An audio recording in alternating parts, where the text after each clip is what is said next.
Alors si je veux formuler comme une équation, une égalité, celui qui prie ne triche pas. Celui qui prie ne vole pas. Celui qui prie ne trahit pas. Celui qui prie n'arnaque pas. Celui qui prie ne connaît pas de la jalousie. Celui qui prie ne connaît pas de la rancune. Celui qui prie ne peut pas avoir ses défauts. Son cœur, il est purifié. C'est Allah qui donne. Tu rentres dans ta prière, tu dis Allahu Akbar. Tu sais ce que ça veut dire Allahu Akbar? C'est-à-dire Allah est au-delà de tout. Au-delà de la dunya. La jalousie, c'est quoi? C'est la dunya. La rancune, c'est quoi? C'est l'ego. La rancune, c'est parce que tu n'as pas aimé qu'on te blesse. Alors tu retiens rigueur. Et tu ne veux pas oublier. Tu deviens rancunier et rancunière pour satisfaire ton ego. Et quand tu dis Allahu Akbar, ça ne va pas avec l'ego. L'ego et Allahu Akbar ne vont pas ensemble. L'ego et la jalousie ne vont pas ensemble. L'ego, Allahu Akbar et la jalousie, tout ça ne va pas avec Allahu Akbar. Quand tu dis Allahu Akbar, tu dois chasser tout cela. Tu dois éliminer tout cela. C'est la bonté qui s'installe. Aime le bien à tout le monde. Une personne d'entre vous ne sera croyante jusqu'à ce qu'elle aime à son frère, ce qu'elle aime pour elle, même ou pour soi-même. Et c'est ça ce qui va avec la prière. Est-ce que vous croyez quand Allah dit subhanahu wa ta'ala, on a fait de vous la meilleure communauté qu'on a sortie aux gens? Une communauté qui vole, une communauté qui arnaque, une communauté qui triche, une communauté qui rend au lieu de la sécurité l'insécurité? Impossible. Impossible. Allah nous qualifie de la meilleure des communautés, dans l'acte, dans la bienfaisance, dans le comportement, dans l'éthique. C'est ça la meilleure des communautés. C'est pas une communauté comme il se passe actuellement. On est à une semaine du mois de Ramadan et les gens veulent coller à Ramadan, ils veulent attribuer à Ramadan leur caractère et leur tempérament mauvais durant le mois de Ramadan. Il y a des gens qui dépendent de la cigarette, d'autres dépendent de la drogue et d'autres dépendent de plein de vices et plein de défauts. Il arrive le Ramadan, il fait le jeûne, il doit s'abstenir. Mais s'abstenir de fumer, le cerveau interpelle, c'est le stress. Et dès qu'on se fronte à la personne, s'approche, on veut causer avec lui ou parler, on l'irrite. Il ne supporte pas. Alors c'est une bombe à retardement, il va s'exploser. Et tu lui dis, qu'est-ce qui se passe? Tu dis, tu m'excuses, c'est le Ramadan. Non, tu m'excuses, c'est ta cigarette. C'est pas le Ramadan. C'est ta cigarette qui est en train de te faire des tours. C'est ta drogue qui est en train de te malmener.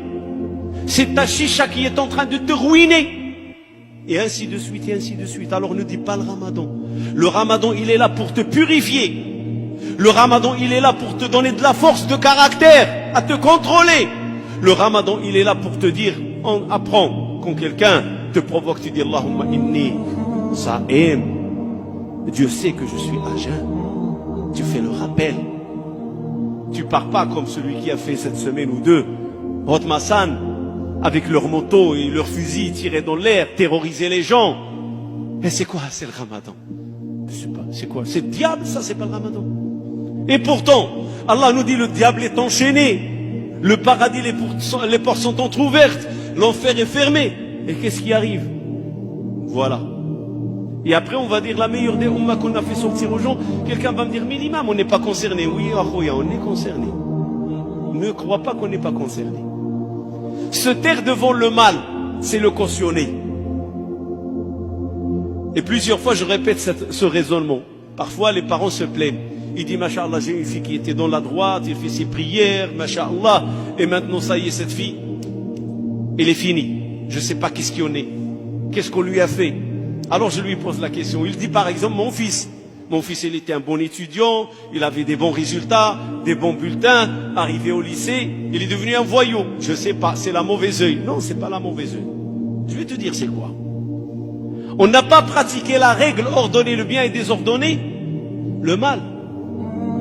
Ça ne vous est jamais arrivé de rentrer dans votre quartier, de voir des voyous en train de boire ou de fumer dans la cité, et même agresser les gens, voler en plein jour, faire de l'arrache, et où on fait semblant d'être aveugle, on ne voit pas, on tourne. C'est la pudeur, masha'Allah, dans le sens à 180 degrés. La pudeur, c'est une autre chose. On est devenu pudique devant le mal. On voit le mal, on se détourne. Ça ne me regarde pas. Je ne veux pas de problème. Si je vais voir son père ou sa mère, ils vont me dire, ah, tu attaques notre fils ou tu attaques notre fille. Machallah, je sais comment il est le constat. Mais le fait de fermer les yeux devant le mal qui se trouve dans la cité, une voiture volée, une moto volée, une voiture brûlée, ou des jeunes qui sont en train de fumer, ce qui est interdit, parce que toute la cigarette est interdite, mais on ajoute ce qui est néfaste, de la drogue, et plein de choses qui se passent dans la cité, taguer les escaliers, les ascenseurs, tout ça on le voit et on ferme les yeux. Du moment que je rentre chez moi, c'est propre, je suis dans mon royaume. On est des voisins de palier, mon frère. Et le palier, c'est partagé, la responsabilité partagée de tous les habitants du bâtiment. On est dans la cité, et la sécurité de la cité, c'est une sécurité partagée par tous les citoyens de la cité. Tous les citadins sont responsables. Je vous dis pas de mener je demande pas de faire la police, les randonnées, tout ça, non. Mais au moins, osez parler, osez exprimer. Vous savez, Pharaon n'est pas né Pharaon. C'est un petit enfant qui est né, mais on a fait de lui Pharaon. Il a grandi jusqu'à ce qu'il est devenu grand Pharaon, et puis il a dit, je suis votre Seigneur le suprême. Si on ferme les yeux sur des petites erreurs, qu'on laisse ces petites erreurs pousser jusqu'à ce qu'ils deviennent des erreurs difficiles à déraciner, et des maladies difficiles à y remédier. Et qui sont les responsables? Les responsables, ceux qui ont vu et sont tus. Eux n'ont pas voulu changer. Je ne me mêle pas. Alors qu'est-ce qui arrive? Tu as toléré le mal à l'extérieur. Tu crois que le mal va rester à l'extérieur? Tu crois que ton fils ou ta fille, quand il va sortir avec un hélicoptère, il va traverser le ciel de la cité? Ton fils ou ta fille, quand il va sortir dans la cité, il va la traverser à pied. Il va rencontrer ces mauvais garçons et ces mauvaises filles qui vont chercher à l'influencer et le faire endoctriner et le ramener dans leur cercle. Et le jour où tu vas t'en apercevoir, c'est trop tard. Ils l'ont endoctriné. Ils dépendent de la drogue, ou ils dépendent de la chicha, ou ils dépendent de la cigarette, ou ils dépendent de l'alcool, ou ils dépendent du vol. Trop tard, tu t'es réveillé en retard. Le mal, il faut l'étouffer au début. On ne voit pas que le feu commence par une étincelle. Éteins l'étincelle, il n'y aura pas de feu. Tu abandonnes l'étincelle, il peut ravager tout le village. C'est la règle. Une petite erreur. Tu l'étouffes, tu as remédié au problème. Tu laisses, elle va pousser, elle va faire des dégâts. Et c'est comme ça que le mal est rentré chez nous, dans nos foyers. Il a attaqué nos enfants, garçons et filles. Même il a attaqué nos épouses. Pourquoi? Parce qu'on l'a toléré à l'extérieur. On n'a rien fait pour y remédier. Et pourtant, on est la umma de ceux qui font la prière. Et donc, on n'a pas compris les finalités de la prière. La prière, c'est ce bien que j'aime pour moi, je dois l'aimer pour l'autre. Et comment l'aimer pour l'autre? Soit inciter à le faire, j'interpelle la personne à prier, ou soit inciter à la personne à arrêter le mal. Quand le prophète il dit, les musulmans c'est des frères les uns les autres.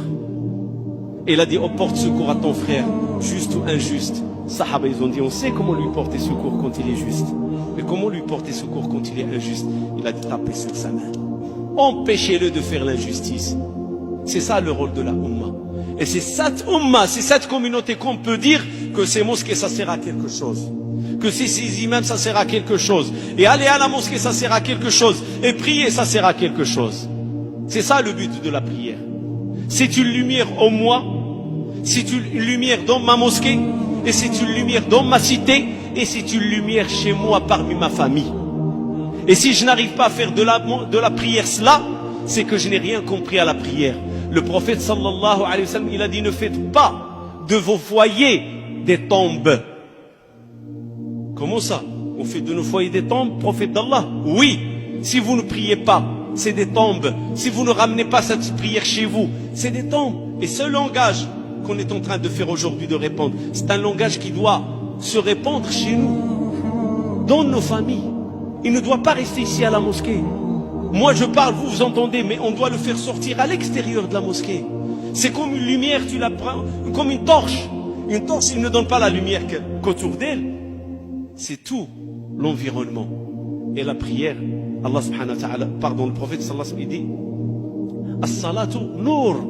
La prière est une lumière.